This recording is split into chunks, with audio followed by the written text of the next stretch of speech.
ঠিক সময় এসেছে অফিসার। কিন্তু আমি খুব টেনশনে আছি মির্জা। আরে ভাই, আগে বসো তো, চুপ করে বসো। তোমার কথা মতো ওই সাংবাদিক রাহাত খানকে এলাকা ছাড়া করেছি, কিন্তু যে কোনো মুহূর্তে সিআইডি ইনকোয়ারি হতে পারে। তোমার মতো বিষাক্ত সাপকে যখন গলার মালা বানিয়ে রেখেছে, তখন আর আইনের কোনো কাল কেউটাকে আমি পরোয়াই করি না। কিন্তু আমি তো মরণ বিনের আওয়াজ শুনতে পাচ্ছি। এই মুহূর্তে কিছুদিনের জন্য দেশের বাইরে থেকে ঘুরে এসো। তার মানে আপনি ভাইয়াকে পালিয়ে যেতে বলছেন? আহা, কেন বুঝতে পারছো না? ডাবল মার্ডার কেস, প্রশাসনে তোলপাড় চলছে। কোনো সাক্ষী প্রমাণ ছাড়া প্রশাসন আমার কিছুই করতে পারবে না। আরে সাক্ষী প্রমাণ নেই বলে ডিপার্টমেন্ট তোমাকে সন্দেহ করছে, কারণ প্রশাসন জানে এই শহরে তোমার বিরুদ্ধে সাক্ষী দেওয়ার সাহস কারো নেই। এনকাউন্টারের অর্ডার হলে আমি কি আমার নিজের দিকে গুলিটা ফোটাবো? অফিসার, আর চিৎকার করো না। পরিস্থিতি শান্ত না হওয়া পর্যন্ত আমি যা বললাম বন্ধু তুমি তাই করো। আসি, খুদা হাফিজ।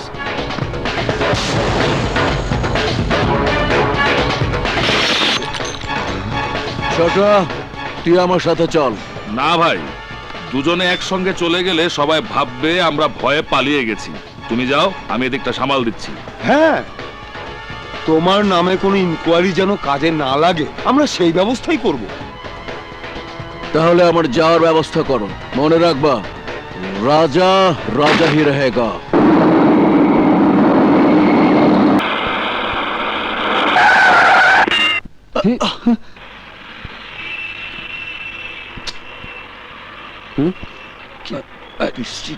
বাবা,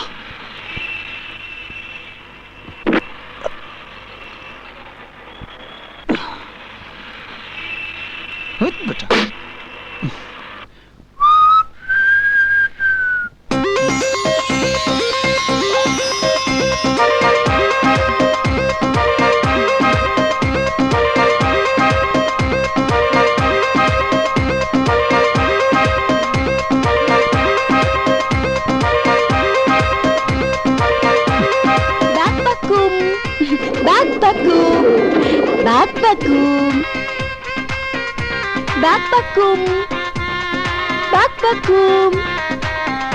এই খাওয়ার সময় ঝগড়া করতে নেই, মিলেমিশে খাও।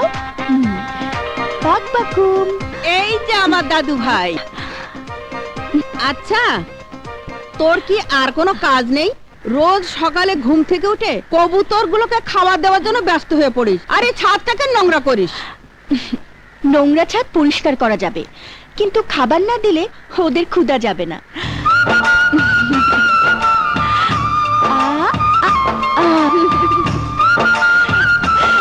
কত মানুষ না খেয়ে দিন কাটায়, আর উনি আছেন কবুতর নিয়ে।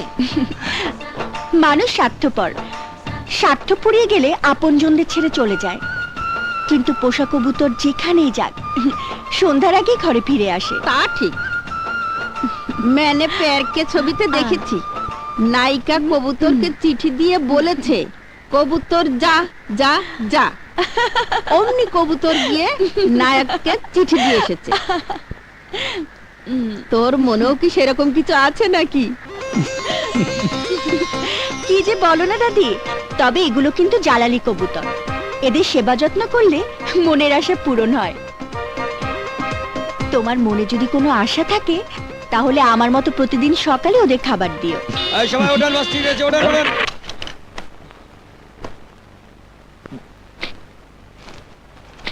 এই নিন ভাই, এই যে।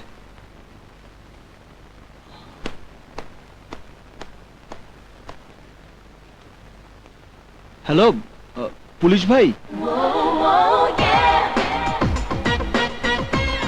নো ভাই। বলো কি চাই? আমার নাম জীবন রহমান।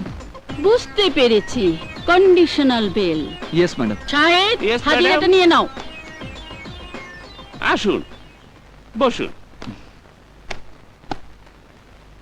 নিন, এইখানে একটা সই দিয়ে বাইরে গিয়ে অপেক্ষা করুন। ঠিক আছে। স্যার আসার পর দেখা করে যাবেন।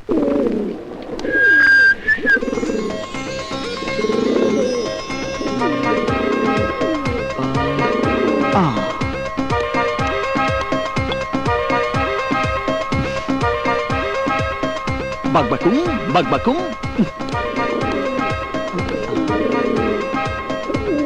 বাকবাকুম বাকবাকুম বাকবাকুম। এই তুমি আমার খাবার কবুতরকে খাওয়াচ্ছ কেন? মনের আশা পূরণ করার জন্য। হ্যাঁ, এগুলো জালালি কবুতর। এদের সেবা যত্ন করলে মনের আশা পূরণ হয়। আপনার মনে যদি কোনো আশা থাকে তাহলে আপনাকেও প্রতিদিন ওদের মুখে খাবার তুলে দেওয়া উচিত। তাই শাহেদ, আমার madam. ডাবল ব্যারেল গানটা নিয়ে এসো। Okay madam. নিন ম্যাডাম। হুম,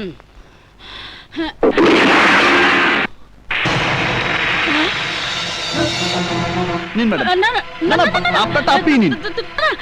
তুমি তুমি খাও। না না, আপনার খাবার আপনি রাখুন। না না না না, না রাখো। এই যে,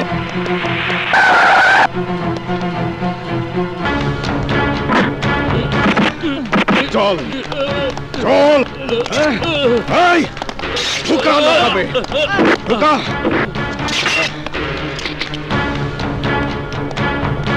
সই দিয়েছিস? দিয়েছি। যা জিপে ওঠ, যা। আচ্ছা।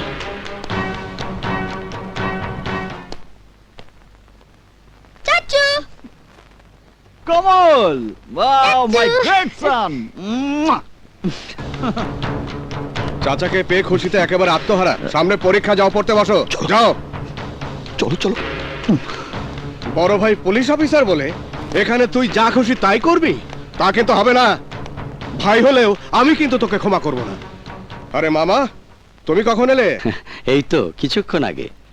আপা জীবনকে নিয়ে খুব দুশ্চিন্তা করছিল, আপাই আমাকে পাঠিয়েছে। শোনো মামা, ওর হাজিরা দেওয়া শেষ না হওয়া পর্যন্ত তোমরা কেউ ওর খোঁজ খবর নিতে আসবে না। আর মাকে বলবে আমি ওর ঘাড় তারা রক্তটা সোজা করে তারপর বাড়িতে পাঠাবো। আর তুমি কিন্তু খাওয়া দাওয়া শেষ করে এক্ষুনি বাড়িতে চলে যাবে। রোজে, আসছি। শোনো মামা, আজ থেকে তোমাকে একটা দায়িত্ব পালন করতে হবে। যেখানেই জালালি কবুতর দেখবে সেখানেই আমার নামে সেই কবুতরগুলোকে তুমি খাবার খাওয়াবে, ঠিক আছে? ঠিক আছে, আসি। আচ্ছা। বাকবাকুম বাকবাকুম বাকবাকুম। বাঘ বাকুম।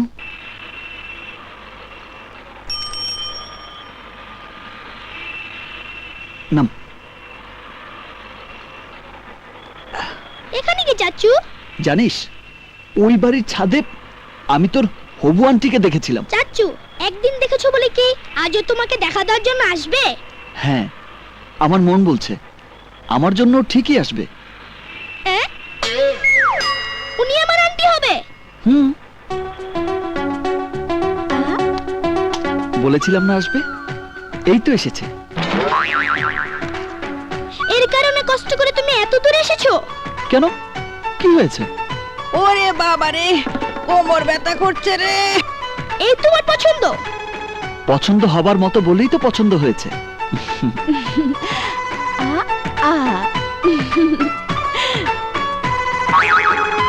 দেখে তো মনে হচ্ছে ওনাকে আমার দাদুর সাথে বেশ মানাতো। না, ওর জন্ম শুধু আমার জন্য, আমার সাথেই মানাবে। তুমি পাগল হয়ে গেছো চাচু।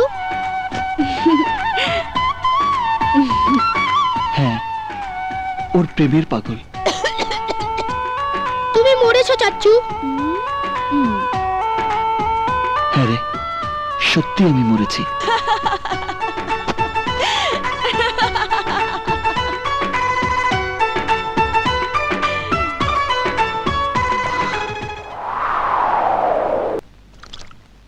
দোলাকে ওরা কিডন্যাপ করবে, সেই ভয়ে চুপ করে বসে থাকলে চলবে না। তারপরও তুমি ভেবে দেখো। ভেবেচিন্তেই বলছি, ওই খুনি সালমান মির্জার বিরুদ্ধে সাংবাদিক সম্মেলন করবই।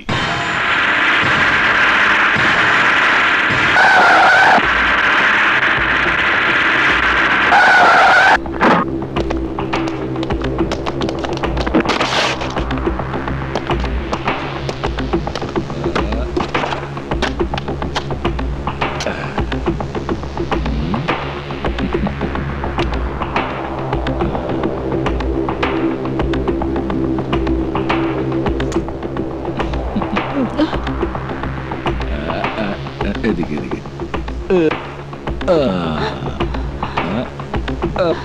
তুমি মুখ বন্ধ রাখবে না জেনে এসেছি, তাই শেষবারের মতো বলছি, জান দেবে নাকি এলাকা ছেড়ে চলে যাবে? তোদের বিচার করবে আল্লাহ।